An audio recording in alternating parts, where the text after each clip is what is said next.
희생타자 세 번째 시간입니다. 누군가에게 버팀목이 되는 성도라는 제목의 말씀을 가지고 오늘 이 시간 함께 은혜 받기를 원합니다. 최미희 집사님 반갑습니다. 성아가 민우가 반가워. 우리 똘똘이들 둘이 오니까 우리 교회가 얼마나 밝아지는지 몰라요. 제가 뉴스 하나를 봤는데요. 그 뉴스에서 제 마음을 정말 씁쓸하게 한 이야기가 하나 있었습니다. 요즘 보이스피싱 사기도 굉장히 판을 치잖아요. 그런데 이 신종 사기들이 대부분이 돈 있는 사람을 상대로 하는 것이 아니라 없는 사람들에게 피해를 입히는 경우가 참 많더라라는 거예요. 얼마 전에 한참 이 장염 이 사기가 판을 치고 있었다라고 합니다. 소상공인들, 특히 김밥집, 떡볶이집, 반찬집을 돌면서 전화해서 당신들이 판 음식을 먹고 내가 장염이 걸렸다, 손해배상을 해달라.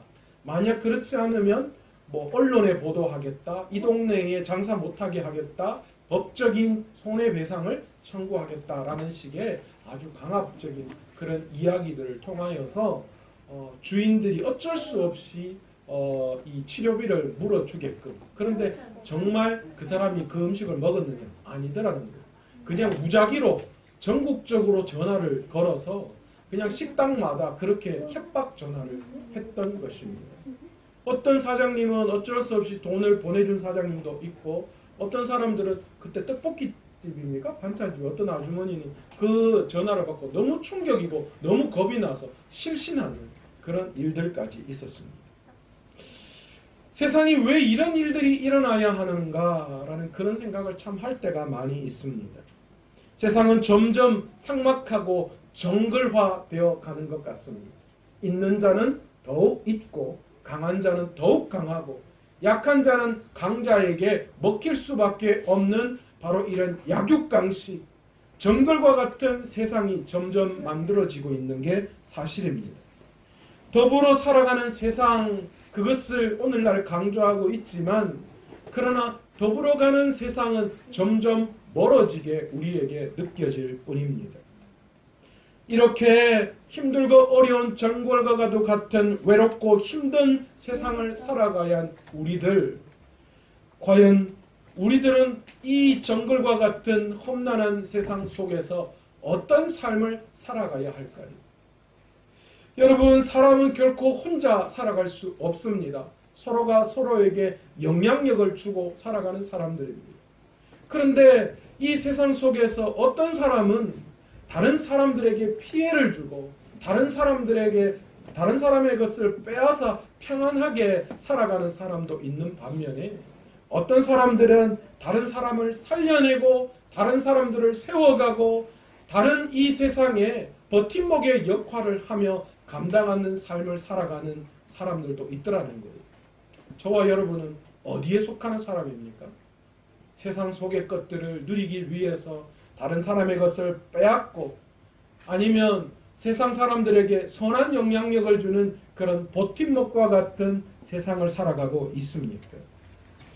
예수 믿는 우리들, 그리고 또 우리 교회는 어떻습니까? 우리 교회 안에 저와 여러분의 위치를 가만히 한번 생각해 봅시다. 저와 여러분은 우리 교회 안에서 과연 버팀목의 역할을 감당하며 살아가는가? 아니면 나의 이익과 나의 욕심을 위해서 살아가고 있는가? 라는 것을 오늘 이 시간 교회를 통하여 우리 스스로를 한번 돌아봐야 하는 줄 믿습니다. 여러분, 버팀목이라는 단어가 있어요. 이 버팀목이라는 단어는 물건이 쓰러지지 않게 버티어 세워주는 역할을 감당하는 나무를 이야기합니다. 그런데 인간관계에 있어서의 버팀목은 어떤 대상이나 상황을 지탱해주는 기반이나 힘을 이야기하는 거예요. 그런 의미에서 가족은 우리에게 영원한 버팀목이 되는 줄 믿습니다. 어려서는 부모가 자식의 버팀목이 되어주는 거예요. 그가 커서 이제 스스로가 모든 것을 해결할 때까지 든든한 부모가 옆에서 버팀목이 되어줄 때 그 자녀가 잘 자라날 수 있는 거예요. 그리고 나중에 부모가 늙으면요, 자식이 뭐가 돼야 돼요? 자식이 버팀목의 역할을 하는 거예요. 의준아, 응? 엄마 아빠가 늙으면 의준이가 버팀목의 역할을 해야 돼. 여러분, 이게 세상의 이치예요. 그렇잖아요. 그런데 요즘 이 시대는 이게 깨어져 버려요. 이게 무너져 버렸어요. 부모가 자식의 버팀목의 역할을 하지 않고 나중에 자식이 부모의 버팀목의 역할을 하지 않는다는 거예요. 이만큼 세상이 삭막해져 가고 있습니다. 이런 세상 속에서 교회는 어떻습니까? 교회 속 구성원들이 과연 저와 여러분과 여러분 사이에 과연 버팀목이 되어지는 교회를 지금 만들어가고 있는가라는 거예요. 만약 우리 모두가 다 이 교회 안에서 서로가 서로에게 버팀목의 역할을 감당하면 세상 속에 어떤 쓰나미가 우리에게 몰려올지라도 우리 교회는 반석 위에 든든히 세워진 교회, 우리 교회에 속해 있는 온 성도님들은 반석 위에 든든히 세워줄 수 있는 줄 믿습니다. 아멘. 우리 교회 안에 온 성도들이 서로가 서로에게 힘이 되어주는, 아멘. 서로가 서로를 세워주는 아멘. 버팀목의 역할을 감당할 때 우리는 세상의 그 어떤 것도 두렵지 않을 줄 믿습니다. 아멘. 아멘. 성경에는 이렇게 서로의 버팀목의 역할을 너무나도 아름답게 잘 감당한 사람 한 예가 우리에게 소개해지고 있습니다. 그 관계가 누구냐? 바로 다윗과 요나단입니다. 다윗과 요나단은 사실은 서로의 버팀목 역할을 감당할 수 없는 관계예요. 왜요? 왕자와 뭐예요? 신하의 관계잖아요. 여기에서 왕자는 요나단입니다. 다윗이 아닙니다. 지금. 어쩌면 함께 할 수 없는 그런 관계였지만 그러나 성경은 이들의 우정을 어떻게 표현하고 있는가? 사무엘상 18장 1절에 요나단의 마음이 다윗의 마음과 하나가 되어 요나단이 그를 자기 생명과 같이 사랑하였느니라. 요나단과 다윗이 하나가 되었대요. 그리고 서로가 뭐요? 자기 생명처럼 아끼고 사랑하더라. 여러분, 이게 버팀목의 역할이에요. 오늘 우리가 보는 로마서는 사도 바울이 3차에 걸쳐서 전도 여행을 마치고 로마서를 기록했습니다. 바울은 예루살렘에 대한 구제 헌금을 전달하는 것에 이어서 땅끝까지 이르러 내 증인이 되라고 하신 주님의 명령을 따르기 위해서 당시에 땅끝으로 여겨졌던 서바나, 지금의 스페인이죠. 스페인에 가기 위한 중간 지점으로 이 로마 제국의 수도인 로마에 먼저 가고자 열망했습니다. 하여 바울은 로마에 있는 교회에 보낸 그의 편지인 로마서를 통하여서 로마 전도를 예비하려고 했던 것입니다. 바울은 로마서에서 그의 신앙관을 논리정연하게 정리하였습니다. 1장에서 11장까지는 교리에 관해서, 12장부터 15장까지는 생활적인 면에서 신앙생활을 어떻게 해야 하는가라는 것에 대해서 말한 바울이 이제 자신의 로마 방문에 앞서서 로마 교회에 자기가 알고 있는 사람을 추천하고 또한 안부를 물으면서 로마서를 16장으로 끝내고 있습니다. 그런데 이 16장을 가만히 보면요, 마치 영화가 끝나면 이 엔딩 크레딧이 올라가듯이 까만색으로 해서 이 뭐 연출이 누구고 뭐 엑스트라가 누구고 주인공이 누구고 이름들이 쭉 올라가지 않습니까? 한참을 올라가잖아요. 그것처럼 이 16장도 마찬가지로 여러 이 인물이 쭉 올라가는데 오늘 본문만 해도 27명의 이름이 등장하는 것을 우리는 볼 수 있습니다. 이들 중에는 남자도 있고 여자도 있고요. 또 젊은 사람, 늙은 사람, 또 독신도 있고 부부도 있고 귀족도 있고 노예도 있고 공무원도 있고 사업가도 있고 유식한 사람도 있고 무식한 사람도 있고 다양한 사람들이 등장하고 있음을 우리는 볼 수 있습니다. 모두가 그런데요, 다 교회의 일꾼이요, 바울을 도왔던 사람이라고 바울이 이야기하고 있어요. 어쩌면 바울이 그렇게 위대한 선교 사역을 감당할 수 있었던 이유가 저는 이 로마서 16장에서 발견되고 있음을 찾을 수 있습니다. 땅끝까지 이르러 복음을 증거하라는 바울에게 주어진 귀한 사명을 이루기 위해서 바울 주위에 바울의 버팀목이 되어준 헌신된 사람, 바울을 신실하게 도왔던 위대한 사람, 바로 이들이 있었기에 오늘 바울이 바울 될 수 있었던 것입니다.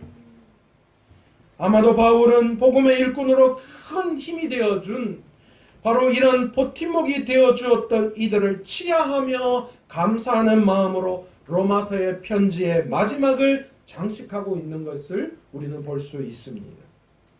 우리도 오늘 본문을 읽고 묵상하면서 훗날 주님께서 우리 한 사람 한 사람의 이름을 기억하는 삶이 되시기를 간절히 축원합니다. 아멘, 아멘. 또한 함께 사역하면서 함께 신앙생활했던 성도들에게 귀한 버팀목으로 기억되어지는 삶을 오늘 저와 여러분이 살아가시기를 간절히 축원합니다. 아멘. 그 성도 생각만 하면 그래 맞다, 교회에 참 버팀목이었지. 정말 성도들 안에서 그분 참 버팀목의 역할을 감당했지. 이렇게 기억되어질 수 있는 마지막 그의 장례식에서 온 성도가 함께 울어주며 그의 존재를 감사하고 사랑의 마음을 전하고 귀한 그분의 사역을 기릴 수 있는 서로의 버팀목의 역할을 감당할 수 있는 저와 여러분 되시기를 간절히 축원합니다. 아멘. 오늘날 신앙이 이기적 안전 확보의 수단으로 변질되어 버렸어요. 무슨 말인 줄 아시겠어요? 우리가 우리의 삶의 안전을 위해서 내 삶의 신앙생활이 점점 바뀌어 가더라는 거예요. 여러분, 오늘 이 시간 여러분이 걱정하는 걱정과 근심의 대부분이 뭐예요? 오늘 여러분이 기도하는 대부분, 하나님 앞에 나와 간절히 기도하는 기도의 대부분이 뭡니까? 하나님의 나라와 의를 위한 겁니까? 제가 말씀을 준비하면서 제 스스로 하나님 앞에 얼마나 회개했는지 몰라요. 지금 도대체 내가 걱정하고 근심하고 있는 게 뭐냐는 거예요. 내가 하나님 앞에 기도하고 있는 게 과연 뭐냐는 거예요. 예수님께서 뭐라고 우리에게 말씀하셨습니까? 너희는 먼저 그의 나라와 그의 의를 구하라. 아멘. 여러분, 신앙생활은 삶의 우선순위를 바로 세우는 거예요. 내 삶에 내가 신앙생활을 한다는 것은 세상이 아니라 내게 속해져 있는 삶이 아니라 하나님을 우선되게 섬기는 그 삶을 살아가는 것이 내 삶의 우선순위가 될 때 그것이 바로 신앙생활이고 아멘. 올바른 신앙생활이란 바로 그 우선순위를 바로 잡아가는 거예요. 많은 일들이 있죠. 그러나 그 일 속에서 주일을 주일되게 섬기는 거예요. 아멘. 많은 상황들이 내 삶에 주어지고 그것 때문에 걱정 근심하지만 그러나 그 어떤 것보다도 하나님이 먼저 섬겨지고 하나님이 먼저 앞설 수 있는 것, 그것이 우리의 삶의 진정한 신앙이라는 거예요. 그런데 어느 순간인가 우리의 신앙이 변질되어 버렸어요. 내 기도의 전부가 내가 걱정하고 근심하는 전부가 어쩌면 이기적 내 삶의 안전이 되어 버렸다는 거예요. 그런데 안타까운 것은 교회 안에서의 모든 사역이 바로 여기에 집중되고 있다는 거예요. 한 사람의 잘됨, 세상 속에서의 모습, 여기에 집중되어 버렸다는 거예요. 우리가 진정으로 추구해야 될 것은 하나님의 나라입니다. 아멘. 하나님을 위한 삶입니다. 아멘. 이게 먼저 돼야 되죠. 그렇게 될 때에 세상의 것은 하나님이 다 해결해 주신다라고 아멘. 말씀하고 계시는 거예요. 그런데 오늘 본문에서 여러분, 우리는 우리의 신앙의 잘못된 부분, 이기적인 내 신앙의 생각들을 벗어버리고 서로가 서로에게 버팀목의 역할을 감당할 때에 어떤 시너지 효과가 일어나는지를 우리는 여실하게 오늘 본문을 통하여 보여주고 있다는 거예요. 바울이 바울 될 수 있었던 것은 바울이 개인의 신앙을 강조했던 것이 아니라는 거예요. 여러분, 바울을 추종하며 바울을 도왔던 오늘 본문에 등장하는 26명의 이 이름들 한 사람 한 사람들이 만약에 이기적 신앙, 이기적 안전 확보의 수단이 믿음으로 생각했다면 여러분, 바울이 바울 될 수도 없었고 이들이 성경에 기록될 수도 없었을 거예요. 그러나 그들은 개인적 이기적 욕망들을 다 내려놓았어요. 그리고 기꺼이 바울의 버팀목이 되기 위해서 자신의 수고를 아끼지 않았다는 거예요. 그렇게 될 때에 바울도 귀한 하나님의 선교 사역을 잘 감당할 수 있었고, 또한 그를 도왔던 이들도 하나님 앞에 영원히 기억되어지는 하나님 나라의 든든한 버팀목의 역할을 감당할 수 있었다라는 거예요. 오늘 본문에서 바울의 버팀목이 되어진 동역자들의 모습을 보면서 부럽기도 하고, 과연 이게 현실적으로 가능한가라는 것을 느끼기도 합니다. 도대체 우리는 어디서부터 끝난 것일까요? 우리의 삶, 우리 교회 안의 모습, 여러 가지 모든 것들을 바라보면서 도대체 우리가 무엇이 잘못되었는지를 돌아볼 수 있는 저와 여러분의 신앙이 되시기를 간절히 원합니다. 아멘. 오늘 본문에서 제일 먼저 등장하는 바울의 이 버팀목의 역할을 감당한 사람이 누구입니까? 베베라고 하는 여자 일꾼입니다. 베베는 성경에서 여기만 등장하는 인물입니다. 그런데 본문 맨 처음 등장하는 것을 볼 때 그녀의 역할이 바울에게 상당한 중요한 존재였음을 우리는 미루어 짐작할 수 있습니다. 베베라는 이름의 뜻이 순결한, 빛나는, 밝은 이런 뜻이거든요. 이 여인은 바울 서신을 로마 교회에 전달한 장본이기도 하였으며 갱그레아 교회의 일꾼이라고 그렇게 성경은 우리에게 소개하고 있습니다. 갱그레아라는 곳은 고린도 지역에서 동쪽으로 10km 떨어져 있는 고린도에 속해 있는 작은 항구였습니다. 고린도로 통하는 길목에 있어서 여러분 그렇잖아요. 잘 발달된 도시는 부자와 가난한 자가 상당히 많이 공유하고 있다라는 거예요. 상당한 부자도 있지만 그에 못지않게 가난한 자가 함께 존재하고 있었던 도시였습니다. 이곳에서 비록 홀로 사는 여인이었지만, 그 홀로 사는 몸이었지만 그는 상당히 부유한 편이었던 것입니다. 그래서 그는 바울을 포함해서 많은 성도들을 돌보는, 그래서 그 지역에서 굉장히 평판이 좋은 그런 사람이었습니다. 1절에 보면 베베를 일꾼이라고 말씀하고 있습니다. 헬라어로 이 일꾼이라는 뜻이 디아스코노스라고 하는 말인데, 주인의 명령을 수행하는 사람, 즉 쉽게 말하면 종, 이런 뜻이 포함된 단어입니다. 실제로 당시에 여성으로서의 일꾼은 대체로 나이든 홀로 된 여성 중에서 택해서 세웠는데요. 이들의 임무는 병든 자와 가난한 자를 돌보는 것이었고, 또한 순교자와 옥에 갇힌 자들에게 봉사하고, 또 많은 믿는 사람들에게 교리를 가르치고, 또 여신도들의 세례식 때에 수정드는 일을 감당했던 사람입니다. 한마디로 말해서 오늘날로 이야기하면 권사님들의 그런 일, 그 정도로 보시면 무난할 것 같습니다. 2절 후반부에 그가 여러 사람과 나의 보호자가 되었다, 그렇게 베베의 사역을 소개하고 있는데, 여기 보호자라는 말이 프로스타티스라고 하는 헬라어인데, 이 프로스타티스라고 하는 말은 앞장서다, 돌보다, 관심을 가지다, 도움을 주다 이런 뜻이에요.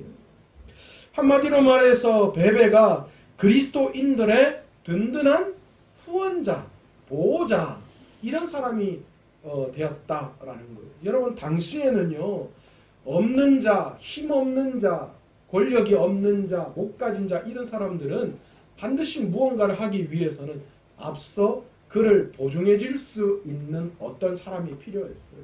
여러분 바로 그것이 오늘날 본문으로 말하면 이 프로스타티스라고 하는 거예요.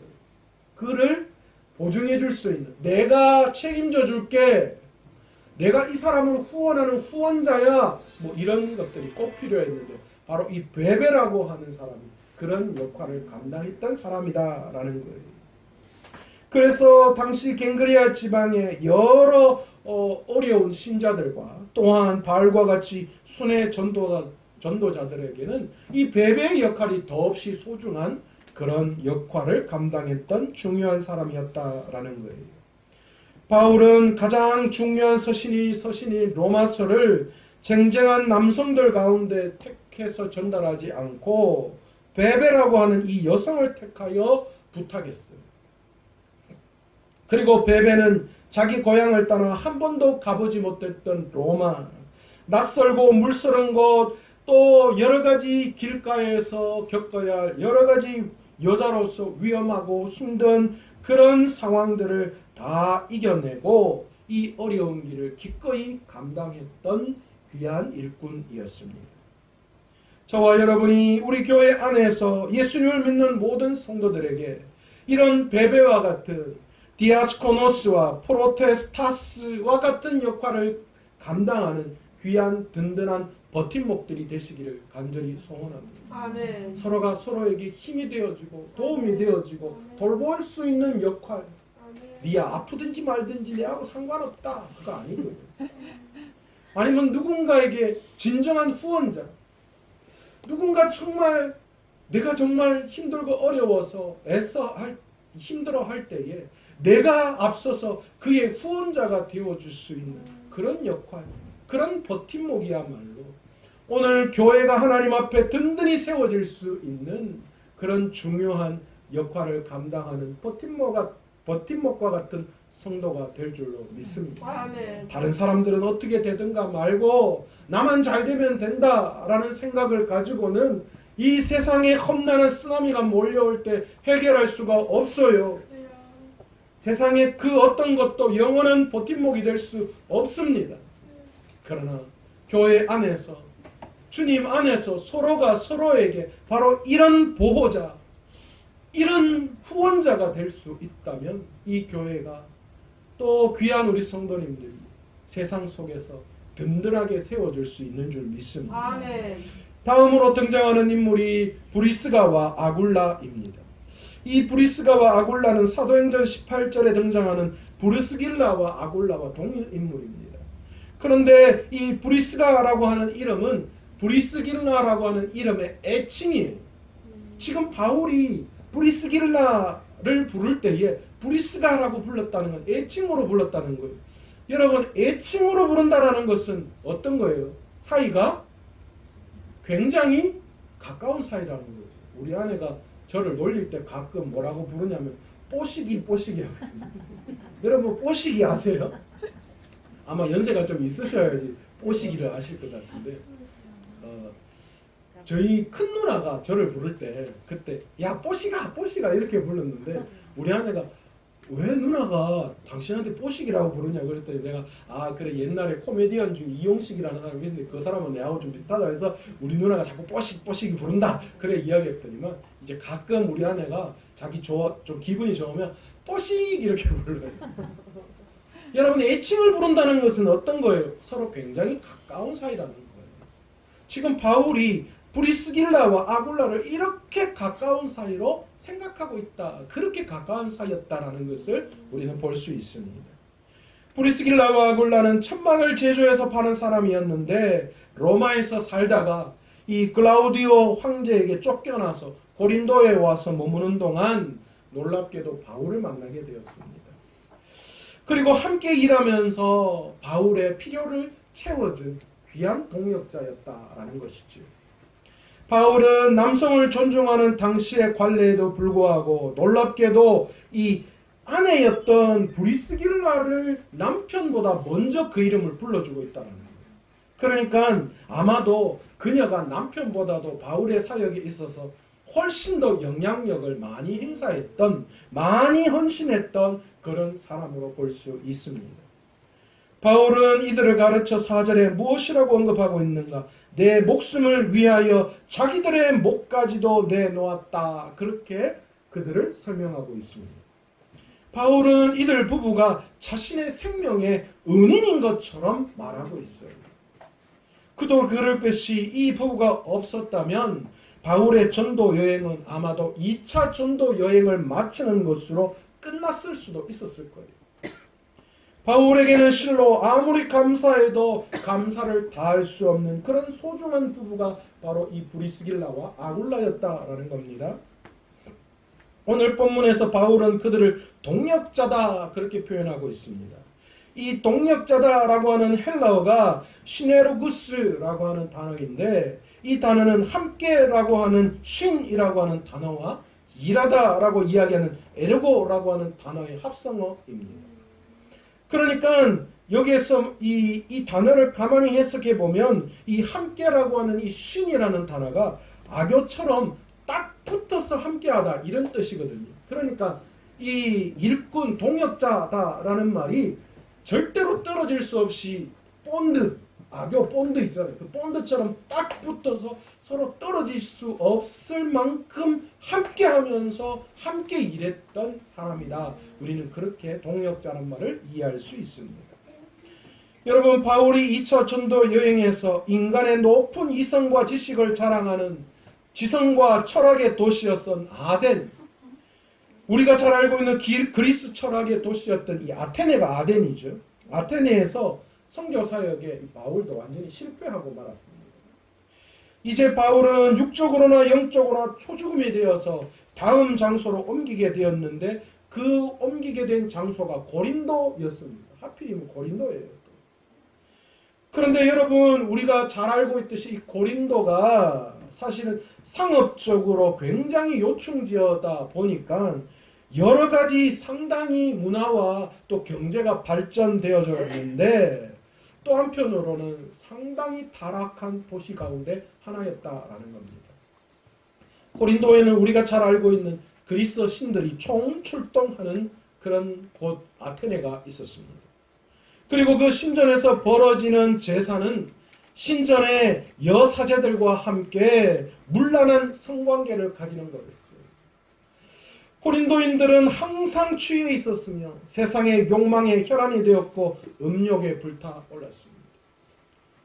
따라서 지성과 철학의 도시에서 탈진한 바울에게 있어서 이 고린도는 어쩌면 완전히 악과 타락으로 망해버린 그 도시에서의 생활은 정말 불보듯 뻔한 바울의 선교가 실패할 수밖에 없는 너무 힘든 일이 그 앞에 기다리고 있었던 것입니다. 그런데 하나님은 이런 바울을 위해서 브리스길라와 아굴라 부부를 고린도에 미리 이주시켜 놓았던 것입니다. 바울은 같은 직업을 가졌으면서 하나님을 사랑하는 이 부부를 만나서 진정한 휴식과 새 힘을 얻어 고린도의 복음을 효과적으로 선포할 수 있게 만드셨으며, 10월 동안 그곳에 체류하면서 놀라운 복음의 혁명을 그 가운데 일으켜 놓았습니다. 고린도전서 16장 19절에 보시면 이 부부가 살던 집이 교회였음을 우리는 엿볼 수 있었고, 그리고 이 부부는 바울을 따라서 에베소까지 함께 동행하면서 놀라운 하나님의 선교를 감당했던 그런 귀한 동역자였음을 우리에게 보여주고 있습니다. 오늘 저와 여러분이 교회와 성도들에게 브리스길라와 아굴라 같은 버팀목의 역할을 감당하는 성도들이 다 되시기를 간절히 축원합니다. 아멘. 힘들고 어려워 탈진한 그런 바울에게 이 브리스길라와 아굴라가 든든한 야긴과 보아스와 같은 두 기둥의 역할을 감당했던 것처럼 우리 교회 안에서 힘들고 어려워 낙심되어 있는 성도님들을 바라볼 때에 기꺼이 그에게 찾아가셔서 힘들고 어려움을 도와줄 수 있는, 아멘. 우리 지난 수요일 날 그 다니엘 그 기도에 나온 김희아 집사님 이야기 아셨죠? 저 굉장히 마음에 와닿았어요. 너 이렇게 좀 해. 너 밥 먹어. 이렇게 하는 것이 아니라 뭐 해주는 사람이요? 우리 같이 밥 먹자라고 해주는 사람. 그 사람이 될 수 있어야 한다는 것처럼 오늘 이 시간 힘들고 어려운 사람들에게 기도해 줄게요. 아유 그냥 잊어버려요. 하나님 함께 할 거예요. 라는 그런 입에 머무는 그런 위로자가, 그런 버팀목이 아니라 진정으로 함께 해줄 수 있는 이 브리스길라와 아굴라처럼 탈진하고 낙심해 있는 바울에게 진정한 함께하면서 정말 도움을 줄 수 있는, 얼마나 도움을 줬으면 자기 생명까지도 아끼지 않았다. 그렇게 바울이 이 부부를 이야기할 수 있었겠어요.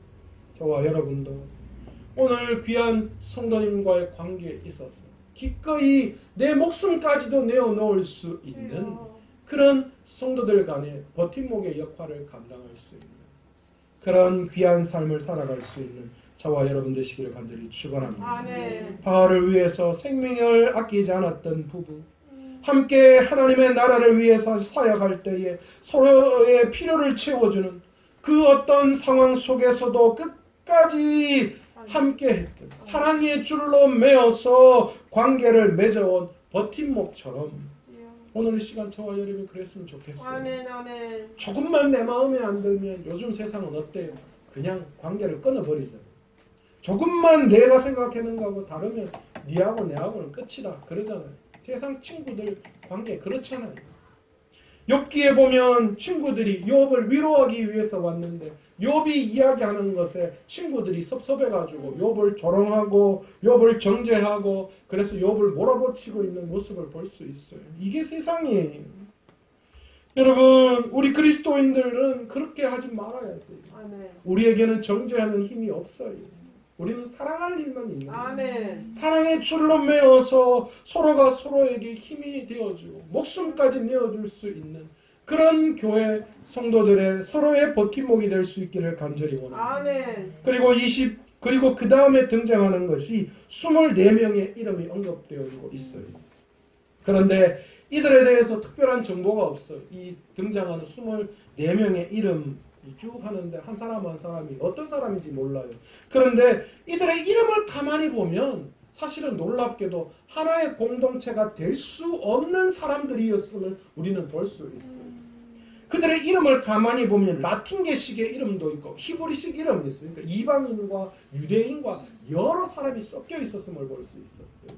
그리고 이름을 볼 때 종도 있었고 주인도 있었고 상당한 지식을 가진 자, 또 여러 가지 나이 든 자, 또 젊은 자, 부부, 독신, 뭐 여러 상황 가운데 놓여져 있는 것을 우리 이름의 뜻을 통하여서 우리는 볼 수 있었습니다. 당시 사회적 통념으로는 이렇게 많은 사람이 한 공동체를 이룰 수가 없었어요. 사실 불가능한 일입니다. 그런데 이들을 한 공동체로 만든 한 가지 힘이 있었습니다. 그 힘이 무엇이냐? 오늘 바울은 그것을 그리스도 안에서라는 단어로 아멘. 설명하고 있습니다. 여러분, 바울은 계속해서 주 안에서, 그리스도 안에서라는 단어를 반복해서 사용하고 있는데요. 이것은 굉장히 중요한 말입니다. 주 안에 있느냐, 주 밖에 있느냐에 따라서 우리의 미래가 결정됩니다. 아버지. 주님 밖에서는 서로 버팀목이 될 필요가 없어요. 그러나 우리가 주님 안에 있을 때에 우리 서로가 주 안에서 버팀목이 될 수 있어야 한다는 거예요. 왜 그렇습니까? 우리는 예수 그리스도의 십자가 피를 나눈 한 형제요, 한 아멘. 자매이고 아멘. 우리 모두는 하나님의 나라에 속해 있는 자들이기 때문에 아멘. 그리스도 안에 하나가 되어야 하는 사람. 아멘. 아멘. 바울은 자신을 도와서 버팀목이 되어 주었던 그들을 향하여 그리스도 안에 있는 자들 그리고 아멘. 그들을 무난하라 그렇게 이야기하고 있습니다. 그런데 여러분 이 무난하다라는 말은 사랑과 존경의 마음을 가지고 예의를 갖추라라고 하는 말이거든요.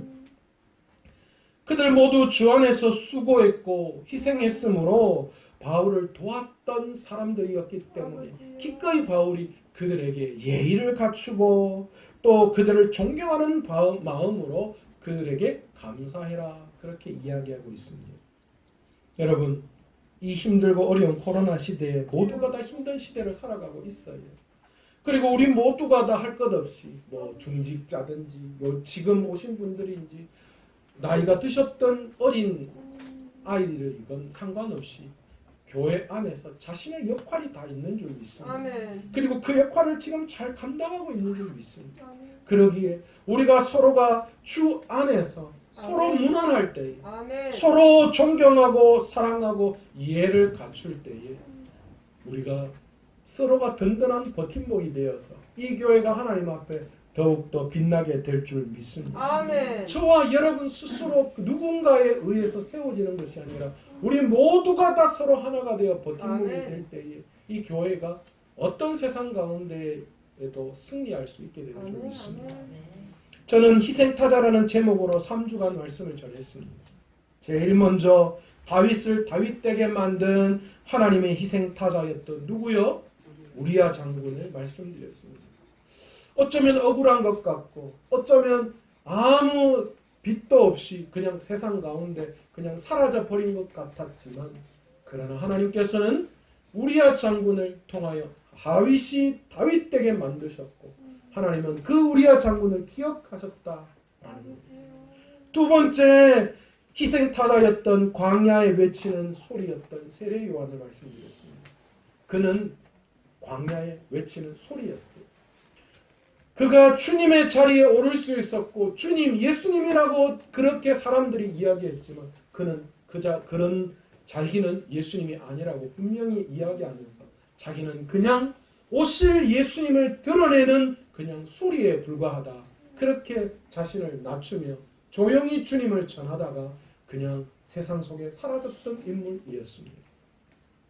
모두가 다 주인공이 되려고 하는 이 시대에 모두가 다 영광을 받으려고 하는 이 시대에 우리는 하나님의 나라를 위해서 각자 모두가 다 희생타자가 되어야 하는 줄 믿습니다. 아멘. 기꺼이 하나님의 나라를 세우기 위해서 나는 죽어도 주님의 나라를 살릴 수만 있다면 기꺼이 자신을 희생할 수 있는 귀한 희생타자의 삶을 살아가는 저와 여러분 되시기 원합니다. 아멘. 땅에 있는 버팀목에는 한계가 있어요. 그렇기 때문에 교회 안에 있는 우리 서로가 다 사랑의 줄로 매어져 있는 버팀목의 역할을 감당할 수 있어야 합니다. 아멘. 나를 희생하고 다른 사람을 위해서 사랑으로 살아갈 때 우리 서로가 이 교회 안에서 든든한 버팀목이 될 수 있을 것입니다. 아멘. 그렇게 귀한 이 교회가 버팀목이 될 때에 하나님의 나라를 세워가는 귀한 하나님의 사역을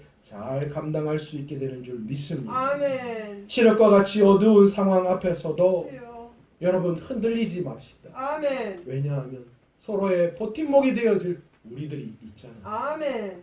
오늘 귀한 이 교회에 서로의 버팀목이 되어줄 수 있는 그런 희생타자의 삶을 살아갈 수 있는 저와 여러분 다 되시기를 간절히 축원합니다. 아멘. 오늘